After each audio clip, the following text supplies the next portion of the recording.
Hello, everyone. This is Jenny with Absolutely Handmade. I hope you guys have had an amazing week or so. I appreciate the grace and patience you guys have given us this last week, getting back up and reorganized after the wedding. And surprise, we ended up having another son who got married the same week. He decided a week before to get married the following week on his birthday. So we ended up with two weddings 2 days apart. So thank you so much for all of your patience. And this week, I've got some storage boxes that we're going to decorate for fall and Christmas, kind of a moody fall theme, rolling into some Christmas items. And I just wanted to kind of keep it simple, show you guys some methods and techniques, not so much super intricate projects. So let's jump into it. The first one is this we're going to use the IOD ephemeral melange. It's one of my favorite transfer books. I found this box. I think it may be some type of a toolbox, carries bits, something of that sort. We're going to use some sprayway glass cleaner, and we're going to just kind of clean off all of the gook that was on it from the antique store I picked it up from. I think I got this thing for a couple dollars. It wasn't very expensive, but to me, it just screamed seed packets. So that's what we're going to do. We're going to theme it as if it's being used to store seed packets. And I'm probably going to stage it with a couple once it goes into my booth. So I'm just looking through the ephemeral melange, and we're picking out a couple of packets that are going to fit the width kind of as that door opens. We want to put them across basically the lid. I'm picking out several. I wasn't real sure at first what I was going to do, and I've left in a lot of the kind of the thinking process part of a lot of these projects. So you guys are going to see me cut out and lay out lots of different transfers before we actually decide on which ones we're going to use. So as I got into this, I realized that Katharina also had some good options to kind of toss in a little bit of a floral theme as well. So we're going to cut out this flower up here that kind of goes along with some of the colors in the seed packets I had already grabbed. And I just trim it down so that it gets kind of a realistic shape of where it's going to head. Flipped through that book, saw a couple others. You'll see soon that we don't end up using these. But again, I like to cut out extras and just kind of have them laying there so I can kind of visualize and see what's going on with it. When it's in the book, it's hard to tell. So cut it out, lay it out, see what you like. Plus, I wasn't sure if I was going to have them like roll around the base or if I was going to have them roll down the lids or how I was exactly going to set all this up. I wanted to try to salvage some of that rusty you guys saw in the very beginning part when I was showing you the bottom of the box. It's rusted. So I kind of ultimately decided I didn't want to do anything except on the lid. And I did try to leave some of that rust showing. You'll see there I actually covered some of it up. I didn't mean to. But the way that packet laid out, it just made sense to do it like that.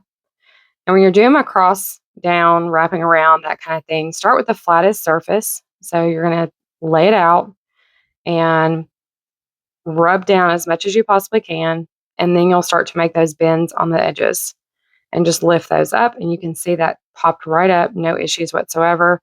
Honestly, these like bigger, flatter transfers transfer so easy because once you kind of get the initial stick down started, it just kind of rolls off that that piece of vellum, that carrier sheet. So we got that one down. I was trying to get as much of the wording as I could into that that piece. I don't know what you want to call it, into that transfer. So I was trying to get a lot of the words in there. This is where I'm laying out a lot of the flowers. And I was like, I just really don't love this. Do I want multiple seed packets and then less flowers? I want to wrap it. Again, I wanted y'all to kind of see the wheels turn kind of thing. I don't know if y'all appreciate this part of it, but to me, the composition of some of these is kind of a neat process to see as well. For sure, tell me down in the comments if this is the kind of content you guys are enjoying. I do a little bit of it, it seems like, in each video and show you kind of how I lay things out and how I do things, and not a ton, but a little. And there you can see I'm putting down that floral. I wanted a little bit of the flower that ties in the color actually for both of those other transfers that we'd already put down, and it brought in some flowers. So I thought that was a really pretty touch. Now we're going to use the Jolie clear finishing wax along with this big I like those big round brushes. Those are just my favorites to use. You're going to buff it on, rub it onto every one of the transfers to get them sealed because they do have to be sealed. And then you'll buff them back off with some type of a shop towel or piece of like a t-shirt or something like that. So this is the finished product. Again, we left some of that rust in there. I really thought that kind of brought out some of the character in the box. The inside of it's been cleaned and wiped down. Now for the next project, we're going to use the Paint Couture's Purple Haze chalk paint. We're going to use the Iron Orchid Design Clementine transfer book. And guys, that's one of my favorites. It is not just a Christmas transfer, but it is only available until it runs out. So if that's a transfer book that you think you may use another time, year round, whatever, go ahead and grab it because once they're gone, they're gone. It was the limited Christmas release. So in that picture, I was just showing you that up close, somebody had written with a Sharpie marker on this box and there was like a haze. I've learned that if you use the hand sanitizer, which we have how many jugs of this laying around after, a couple of years ago. So I squirt that on my projects a lot of times and there you go. It's all gone. So now we're going to use that Paint Couture chalk paint. And I kind of thought this would be a good option because chalk paint tends to stick to pretty much anything. And this box, whatever it was once used for in another life, probably a lock box for money or something of that sort, the lock did not work. It had like a slick finish to it. So I was trying to find something that would stick a little better. I did have my husband take the lock off. Now we're going to use the Fusion Tough Coat and Matte just to put a sealer on top of that chalk paint so that it won't come off quite so easy. It still can because, again, this is a slick surface, and we kind of play into that here in a minute. We're going to actually go ahead and distress it just to make it look more intentional in case the paint gets chipped off. It's just best to go ahead sometimes and just play into it. So you'll see I left the inside of the box the same beigey color it was. I didn't really see any point in painting that because whatever you put in there is probably going to scratch the paint off. Plus, those little tiny spaces are nearly impossible to paint. So a lot of times I'll leave the inside. If it's not visible, I'll leave the inside the way it is. Now I'm still going back and forth on whether I want to put like you'll see in the final reveal, I didn't do much with that hole that was left over from the lock. The lock key was missing. We couldn't use anything with it. I also took the handle off, and I think it actually looks cuter without the handle. So I picked out that pomegranate. I really like that. Now I'm trying to decide if I want to like offset the pomegranate and do something else to the left of it because it's very right side heavy. Or if I wanted to do more of a floral. Again, this is, you guys are getting to see like my brain in the works.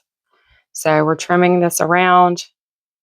Now I have sped up this week's videos. A lot of this is like 3 times normal speed because, again, it's a lot of more of, I wanted to show you techniques in the process more so than you getting to focus in on a lot of the details. Like, you've seen me paint in all of my videos a zillion times. It's not really that interesting to watch me paint. About as interesting as it is to watch paint dry. But I did want you to see kind of how I thought through the placement of the transfers. I also wanted to show you, which we're fixing to see right here, how you can cut these transfers apart and make them work for what it is you want to do. So just because the transfer looks a certain way in the book doesn't mean that's the way you have to use it. These transfers can be cut into pieces. You can piece them together. A lot of them have multiple subject matters within the bigger picture. So if you want to cut out a piece, we're also going to add from another one. We're going to add from Wild Blauman. This one had a lot of the butterflies. It had a lot of the birds. It had a lot of flowers, florals that had what I call grounded areas. So they have like a floor to them, and then they shoot up from that floor versus some of the random florals that are just kind of floating on the transfer pages. So those guys have actually got what I would consider like a base to them. Now here you see I'm kind of doing a fussy cut around that leaf. And then I'm trying to decide, I wanted that piece to kind of bow around that hole in the center. And again, I don't know if I'm going to end up, I still haven't done it yet because I haven't decided, but I don't know if I should put like a little medallion over it, leave it open because it's not bad looking. It kind of plays into the look of the whole box in general.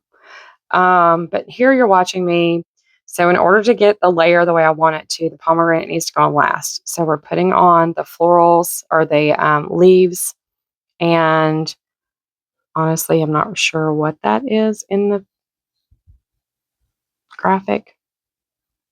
I don't know, the little detail that's there.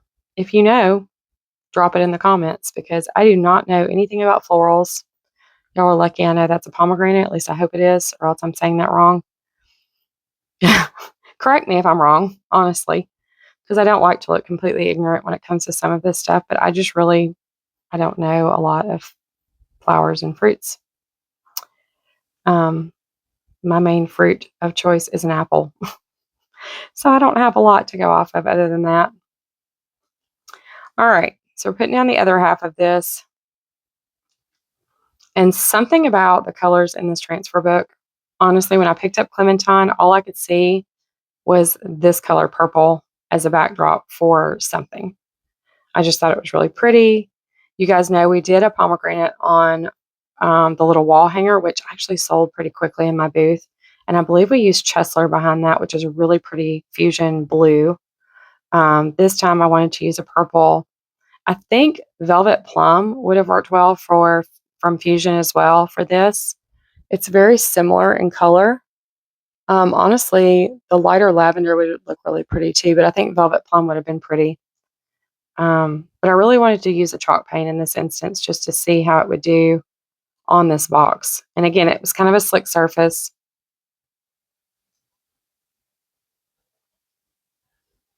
Sorry, yawning. I don't know why it's not that late yet.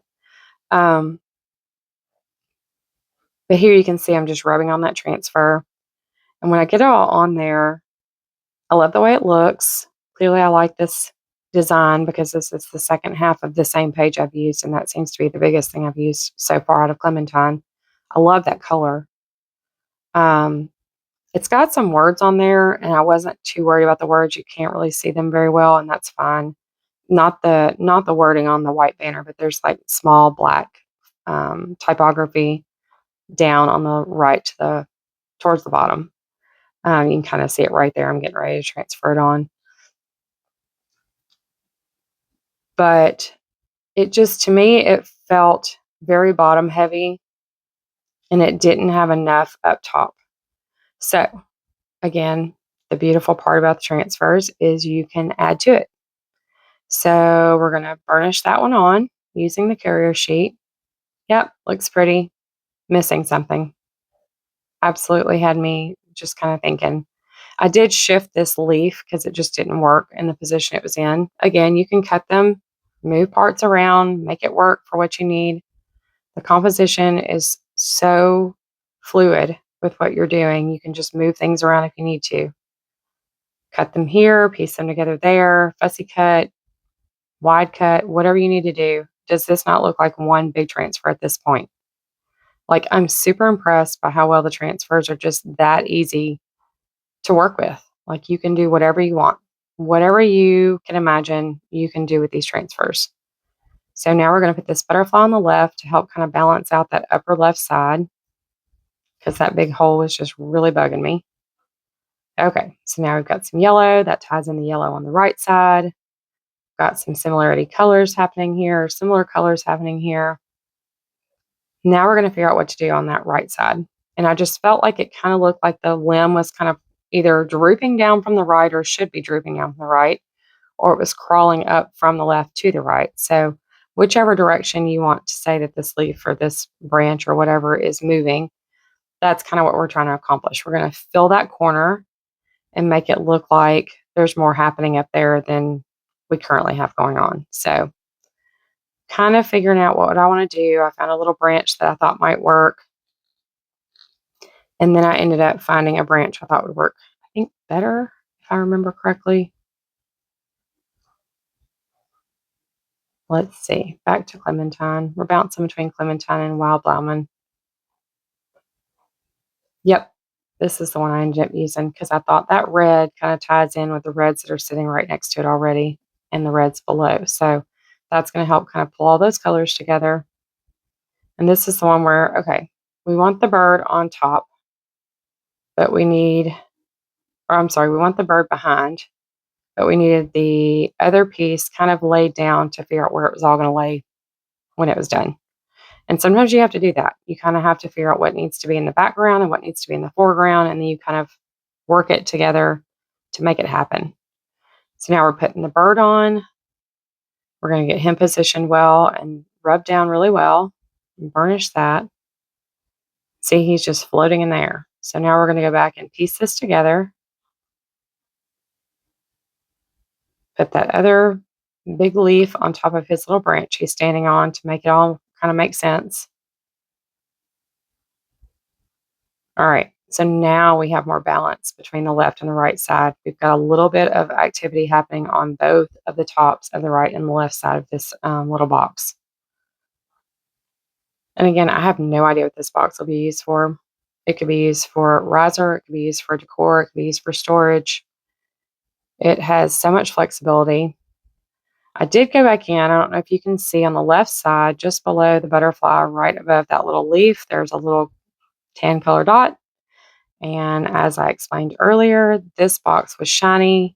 I knew it was going to have a tendency to easily chip the paint off. So I kind of wanted to make it look like it happened intentionally first, so that any little blemishes that might happen would all fit. Nobody has to be upset if they accidentally, chip something off this paint wise. It's going to look like it belongs there in the first place. And actually, I was having some trouble. As much as I was worried about chipping off, you guys are watching me. How hard am I having to scrub on this thing with this 220 sanding pad in order to get some of the paint to chip off to make it look intentional? Like, this is good paint. This Paint Couture chalk paint is very good paint. It is sticking very well, despite the fact that this is a slick surface that this was put on. And of course, we did put the tough coat on top of it, so that may have had something to do with it as well.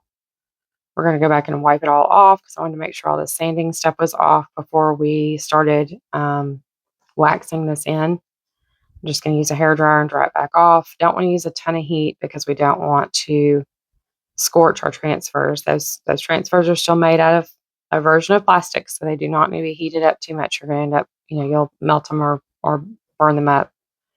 So be very careful with them. Now we're going to go back with that Jolie finishing wax in clear.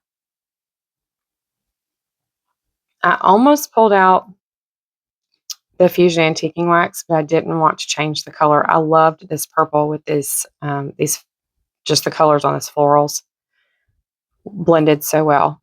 The yellow is really pretty in the butterfly. The greens are perfect. They're like a very yellowy green, so they pop off of that purple really well. What do you guys think? Do y'all think that this all goes together? You really can't tell, or can you, that this composition is something that we've thrown together and it didn't just come off of a transfer sheet. That's the beauty of the transfers. Okay, so for this one, this little box, got it for a couple bucks, same antique store, Yuletide from last year. So this is not available. It's sold out. But if you've got it and you're hoarding it in your stash, pull it out. It's got some cute stuff in it. You can still use this Christmas too. I've got all of the Christmas transfers from the last several years, and I've got lots of pages left in every one of them. These transfers are an investment from one year to the next. Your taste or your what you like for your decor may change. So it's never a bad idea to invest in these for the little amount of money that that they cost. There's probably between 20 and 30, if not more, individual pieces in each of these transfer books. Now, I love that little Santa. He looks like one of those, like, not the Scandinavian, because to me those are more neutral, but he's got the more mellow colors. I think he's really pretty. More muted reds and stuff like that, not the bright ones. And then I am a sucker for cardinals. My grandfather, who passed away a couple of years ago, we're going to add Christmas joy to this while I'm in the middle of my story. My grandfather that passed away a couple of years ago used to be a big lover of cardinals, and we always used to hear him say, and have said since, that when we see a cardinal, it reminds us of him, or we think he's kind of visiting us. So I try to throw in cardinals now whenever I can, and they are always more around during Christmas. So cardinals end up on my Christmas things pretty much every year at some point. Maybe it's just a way of keeping my granddaddy and my granny in my Christmas celebrations. All right, so we're pulling out the Christmas Joy wording from the Christmas Joy um, packet. And in my thoughts on this box, I'm thinking, number one, it's cute decor. Like you could just set it out. It's pretty. If you have like the rustic Christmas, or if you have the muted Christmas tones, the reds and the greens that are kind of quieter. That green in that toolbox is kind of metallic, not shiny, shiny metallic, but it's definitely got a shimmer to it. There's gunk all over it. I left it in its state the way it is because I thought it was cute. I like the fact that it's got paint on it and it's got chips and dings and rust and whatever on it. I cleaned it really good with the sprayway. Y'all saw that. I was really trying hard to put those birds on the front of this, but it just was looking like I was just throwing stuff at the wall at that point. So we're just going to stick with the top. But I'm going to stick everything down and kind of make sure that I like the composition before I start rubbing it on. Not that I can change much once it's kind of stuck, because once they start to stick, you're kind of stuck. So make sure you're kind of putting them where you want them in the general vicinity. Putting those cardinals on and this little sticker in the front. But my thought process was, if somebody wants to utilize this box, it would be great.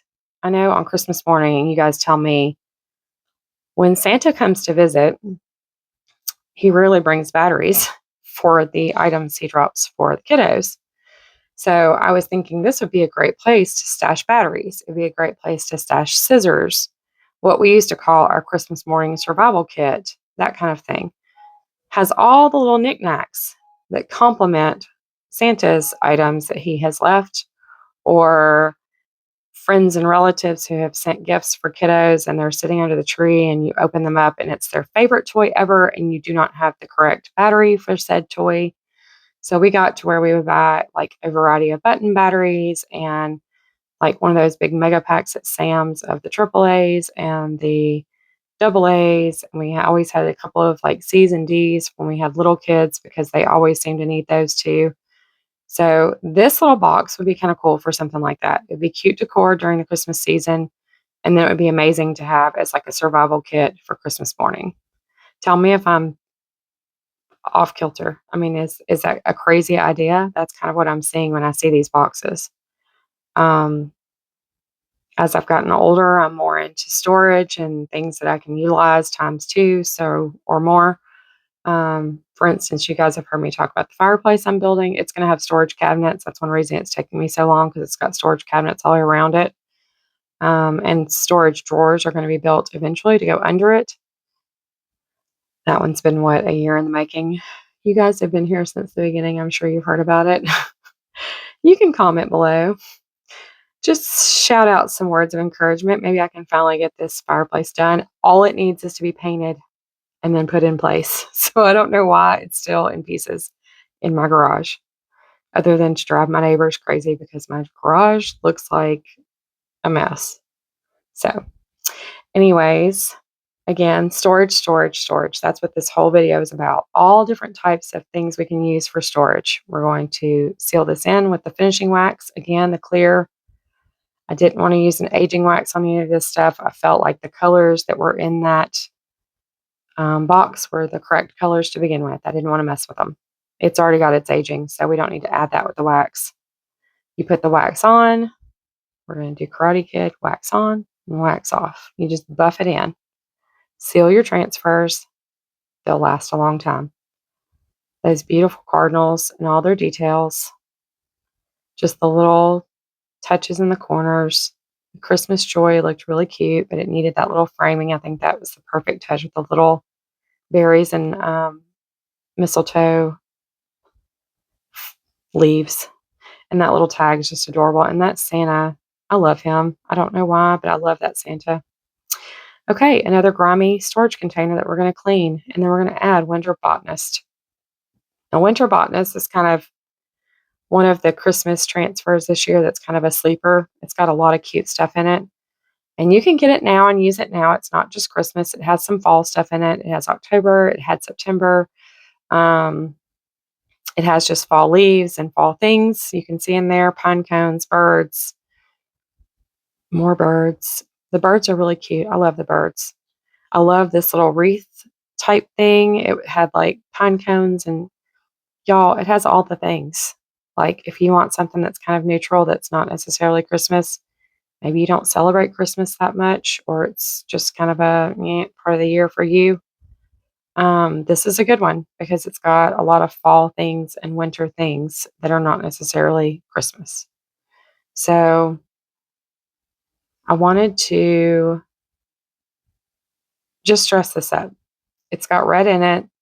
So, yes, it can be used for Christmassy things. We're going to add some Christmas looking things to it, but it's not screaming Christmas. It doesn't say Christmas.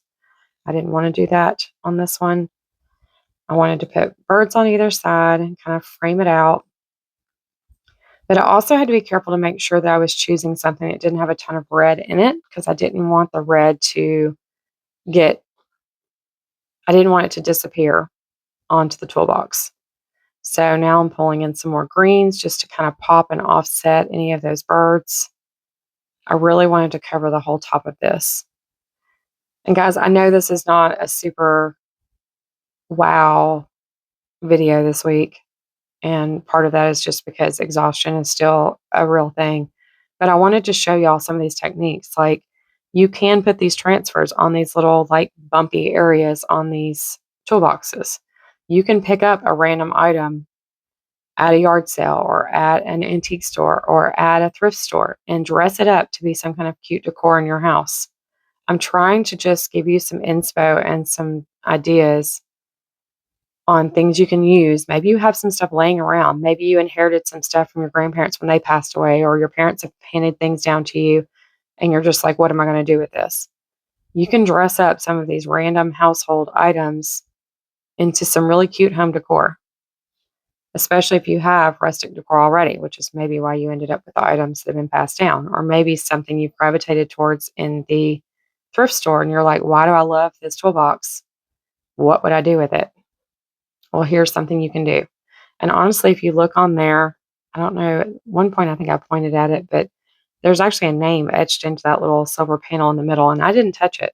I love stuff like that. I love finding random people's names on stuff. I know that may be weird once you see it in my house, but it's cool to think that they, somebody owned it and etched their name on it like it's their property, and then it got passed along. Someone else didn't feel like it was worth as much, or maybe they decided they didn't need it anymore, and now it just needs a second life. So we're going to make it into something cool.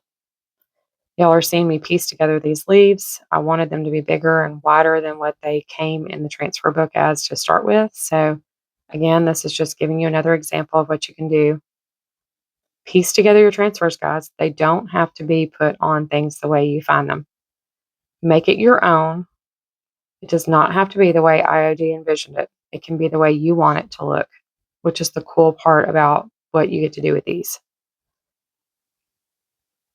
I hope that you guys are watching this and just getting ideas on things you can do that are not just slap a transfer on something and that's it. Like you can put them together, you can compile them the way you want them. Make something pretty that's something random that just no one else would see that. I don't know how many people see a red, rusted, icky looking toolbox and think that'd be a really cool piece of home decor. So you can have unique things in your home that you did. We're not using any paint on this. It's a transfer book, under $30. It's a little bit of wax, which I think that wax, that big jar of wax, you guys have been seeing me use that for a year. I've literally had that wax for a year or more. And I think it cost me $20, maybe more, maybe a little more. No more than 30. I know that. And how many projects have I done with transfers and wax? Like these little toolboxes, I think this one cost me $2 or $3. I mean, that's it. $2 or $3. The transfers, even at $1 a piece. 1, 2, 3, 4, 5. $5. So less than $10 with the wax included. Now we have this really cute toolbox that's just something fun to go in your house that's unique and it's special to you. It's particular to you. It's just cool. It's neat to think you can do stuff like this. See, we didn't use a ton of red, so it all pops. The green at the top is just really pretty. It's kind of climbing its way around the lid. I don't know if you can see that name etched into that silver plate or not. I love the way that dark green pops on that left or on that right side. So see, something just cool and different. Nobody else is going to have that but you. All right, so this is like a little random, almost like a file cabinet. Chestnut Mare from Fusion Paint. And that Fusion Paint is going to be a good backdrop for the Iron Orchid Design Joie de Roses. Use that Sprayway glass cleaner again. And guys, keep in mind the Fusion, it's one paint, one jar of paint, under $30. Can be used for a zillion projects. Y'all are going to see here, I barely take a dip out of this. This is a really nice fall color. It's got kind of a terracotta feel to it. I loved the way this one looked when I got through with it. I hadn't really explored this color a whole lot. And I did do like a light sanding on this box because it also had kind of a slick surface to it, but I wasn't quite as concerned. Y'all can see here, this is after 2 coats. Isn't that pretty? And I did speed up the video because this process took a long time for me to do. Not like an hour, but like 20 minutes, maybe, which is a long time for me. But we're just slowly but surely, like I laid the little graphic in the middle. This is a piece together type transfer. So it's several sheets. I used 4, I think there's 8 total in this one.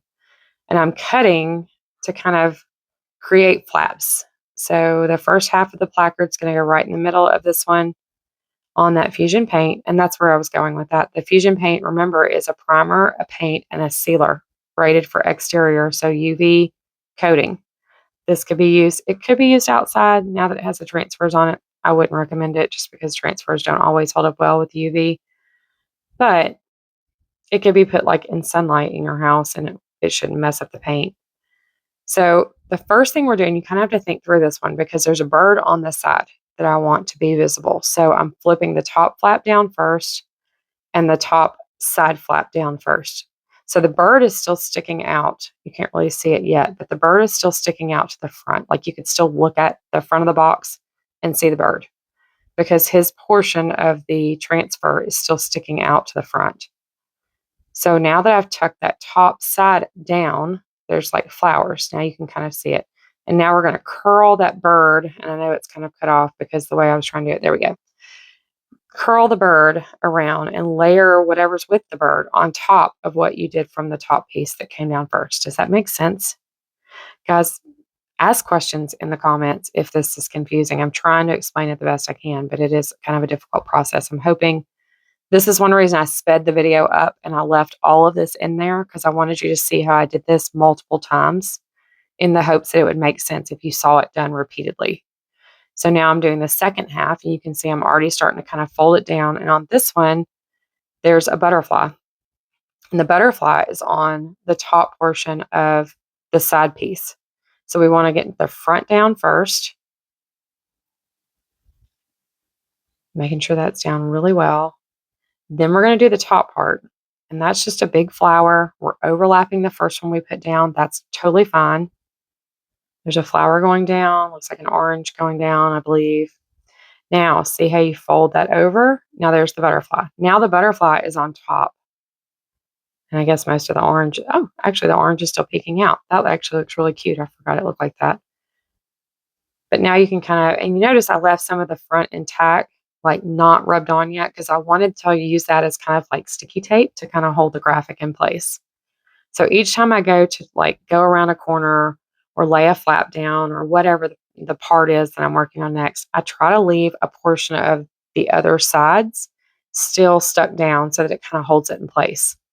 And that way it doesn't wiggle around on me too much and I don't have to have 10 hands to hold all of this because it looks like it's going to take a lot of hands to do it. And it kind of felt that way. But once I got the technique going, it wasn't so bad. So allow yourself some grace and patience. This is not an easy process. It's not impossible. It's not hard. It just takes some patience. So here you can see I pieced together the bird, made sure and got his little back end and his little tail feathers on there. We're doing his portion first. We do that whole flat side first. Get the rows all put down.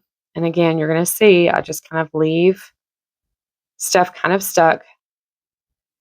And then I'll go ahead and make the corners and stuff just so that I can make sure it stays in place. And then I believe I've already cut this one because that was one of the first things I was doing. Yeah. So this one I actually cut around that moth. So instead of doing a straight cut to the corner like I did on the other ones, and you'll see me do that again on the other side, this one I wanted to make sure the entire moth got on there, and I didn't want him to be like, split in half or half a wing overlapping the other half of the wing or whatever. And now you can kind of see why I was leaving part of that tack down, because I didn't do that right there, and that thing was shifting all over the place on me. So I should have left a little piece of it down. Now we're putting the whole side down. And there's that moth. See, he's starting to roll down the side because we had to put that back side down first and then lay the moth down so that he's all in one piece. I didn't want my bugs chopped in half and have wings every which direction, the wrong places, that kind of thing. Get him down. We got that little corner back down because it just kind of was flopping around while I was trying to do stuff. So got that all on. And then you'll notice I'm kind of taking the burnishing stick and I'm rubbing it over the edges of the box, rubbing in the grooves, things like that.